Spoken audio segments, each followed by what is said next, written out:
로마서 3장. 그러면 유대 사람이라고 해서 무슨 혜택이 있고 할례에는 무슨 가치가 있습니까? 여러모로 많습니다. 첫째는 그들이 하나님의 말씀을 맡았다는 것입니다. 그런데 그들 가운데 어떤 사람들이 믿지 않았다면 어떻게 되겠습니까? 그들의 불신앙이 하나님의 신실하심을 무효화시키겠습니까? 결코 그럴 수 없습니다. 사람은 다 거짓말쟁이라 해도 하나님은 진실하십니다. 기록되기를 주께서 말씀하실 때 의롭다 인정을 받으시고 판단받으실 때 이기려 하심이다 라고 한 것과 같습니다. 그러나 우리의 불의함이 하나님의 의를 드러나게 한다면 우리가 무슨 말을 하겠습니까? 내가 사람들이 말하는 논리대로 말해보면 하나님께서 우리에게 진노를 내리신다고 해서 불의하시다는 말입니까? 결코 그럴 수 없습니다. 만일 그렇다면 하나님께서 어떻게 세상을 심판하실 수 있겠습니까? 그러나 어떤 사람들은 반박할 것입니다. 내 거짓으로 인해 하나님의 진실하심이 더욱 풍성해져서 그분에게 영광이 됐다면 왜 내가 여전히 죄인으로 심판을 받느냐?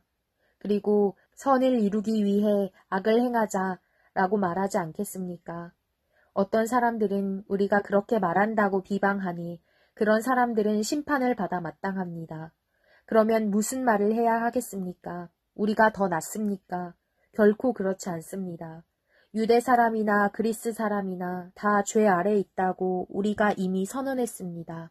기록되기를 의인은 없으니 하나도 없고 깨닫는 자도 없고 하나님을 찾는 자도 없다. 모두 곁길로 행해 다 쓸모없게 됐다. 선을 행하는 자가 없으니 하나도 없다. 그들의 목구멍은 열려있는 무덤이고 혀로는 거짓말만 일삼으며 그들의 입술에는 독사의 독이 있고 그들의 입에는 저주와 독설이 가득하다. 그들의 발은 피 흘리는 데 민첩하며 그들의 길에는 파멸과 참담함이 있어 그들의 평강의 길을 알지 못했다. 그들의 눈에는 하나님을 두려워함이 없다. 라고 한 것과 같습니다. 율법이 말하는 것은 율법 아래 있는 자들에게 말하는 것임을 우리는 압니다. 이는 모든 입을 다물게 하고 온 세상이 하나님의 심판 아래 있게 하려는 것입니다. 그러므로 율법의 행위로는 하나님 앞에서 의롭다는 인정을 받을 육체가 없습니다. 율법으로는 죄를 깨달을 뿐입니다. 그러나 이제는 율법과 별개로 하나님의 의가 나타났습니다. 이것은 율법과 예언자들이 증언한 것입니다. 하나님의 의는 예수 그리스도를 믿는 믿음으로 인해 믿는 모든 사람에게 주어집니다. 거기에는 차별이 없습니다.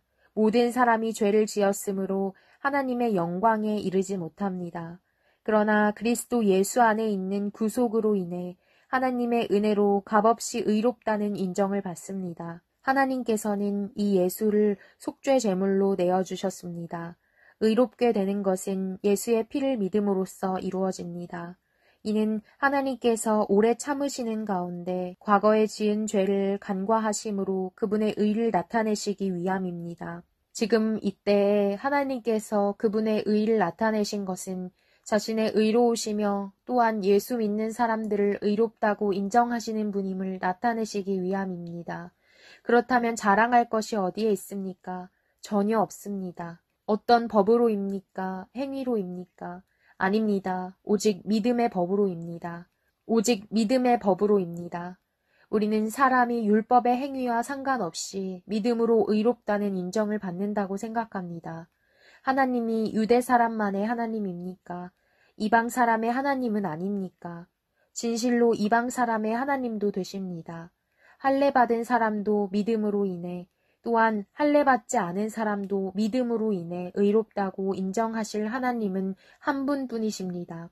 그러면 우리가 믿음으로 말미암아 율법을 파기합니까?